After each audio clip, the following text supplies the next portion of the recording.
All right, good morning, wonderful people. Hopefully you can hear me and see me okay. We are at Torquay Surf Beach, just my local beach. We're here to check out the swell. I think the surf report says it's about 3-ish feet.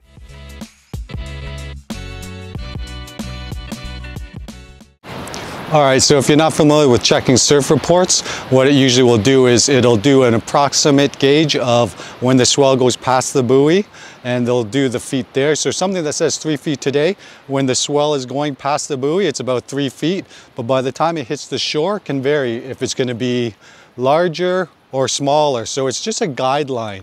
And to know the area that you're surfing and where the buoy is to the surf report makes a big difference. So definitely check out your local surf report. So if you are in the Torquay area, I definitely recommend checking some of the surf reports just to make sure that there is swell where you want to head and to make sure that it's safe, make sure it's not too big. So a couple of surf reports I like to check out are SwellNet and Torquay Surf Report. I find that they're fairly accurate, and I think Torquay's surf report is just a local one right at the Torquay Surf Lifesaving Club. So if that's where you're headed to that beach, you have very accurate of what the swell's like. So every morning I like to go for some sort of photo walk or hike or check out the sunrise and just start the day off like that. And today, as I make my way up this very busy footpath, I thought I'd take a moment to tell you a little bit about myself. So I grew up in Canada, moved to Torquay, Australia about 6 years ago. My partner is Australian. We've been living here ever since.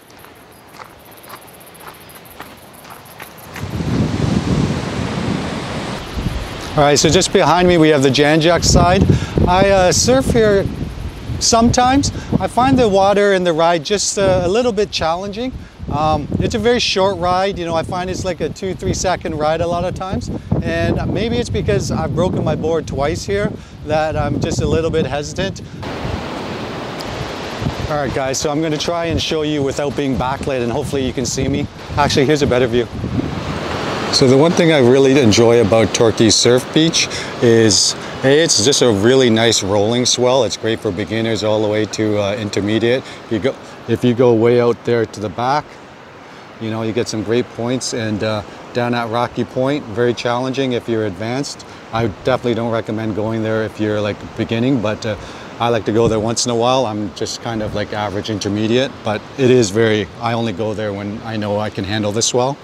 But anyways, getting back to what I really like about Torquay Surf Beach is you have this kind of reef here, and the swell it kind of breaks in and protects it a little bit during low tide, so you can get out and you don't have to try and paddle over the big swell.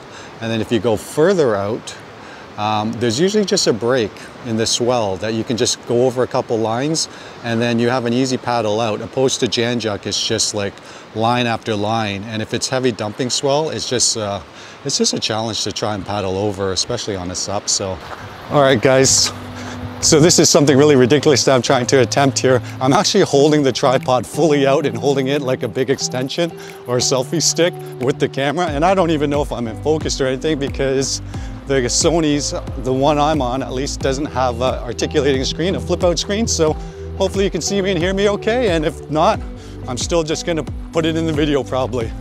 Anyways, so I remember when YouTube just started, I used to always go on it and watch these YouTubers talk about cameras and do all these different camera views, which I really enjoyed.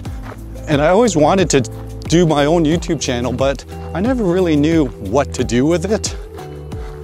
So I would go on all these vacations and I'll take all these moments and time during my life and record it and make these little clippets, but I never really did anything with it. I'm a full-time photographer and I just didn't have time to do the actual photography work and do all the editing and make videos.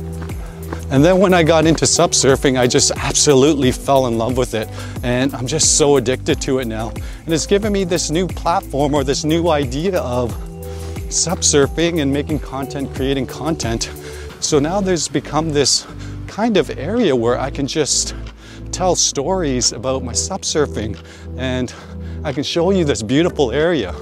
All right guys, so as I sit here and just check the swell before I go out, one thing I did forget to mention was the wind. The wind plays a huge factor when you're SUP surfing out in the ocean. So when you're checking those surf reports, just keep an eye out on the knots of wind.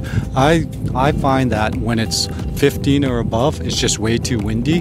There's just too great of an opportunity to actually get out there and be blown out to sea. It's really hard to paddle against the wind and then try and catch swell.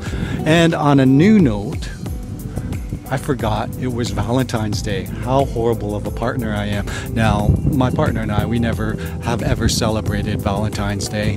That being said though, I have never actually fully forgotten it. And today I actually woke up and I forgot. I realized later on because I saw something online that it was Valentine's. So I think I might just go pick up flowers or a card or something, just something little to acknowledge it. But anyways, with that being said, let's just go hit the water.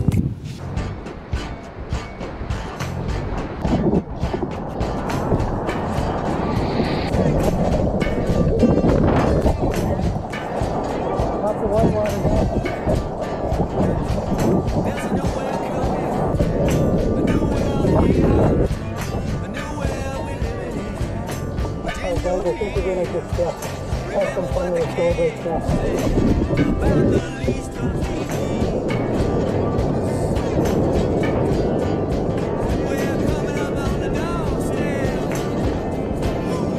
Alright guys, so post wrap up SUP. It's nice being well, wasn't the best, but had a few fun ones. It's good just to have the surface one on the drill and basically out there. Seems like it's getting pretty busy now, so best to get out because I don't stop surfing well when the sun's so good. Anyway, till next time. Alright guys, so post wrap up SUP. So it was, like I said earlier, it was fun to get out there, but the swell was really kind of like choppy and bumpy, and I wasn't really catching the best swell. So another thing that I noticed was happening was because the face was so bumpy, I wasn't paddling well. So I wasn't getting enough momentum when the wave hit. So I was actually dropping in really late a lot of the times, and it just wasn't the best. It's just not the best conditions out there. But that being said, it was great being out. So until next time, happy supping. And today, as I make my way up this very, and today as I make my way up this very busy I cannot say it.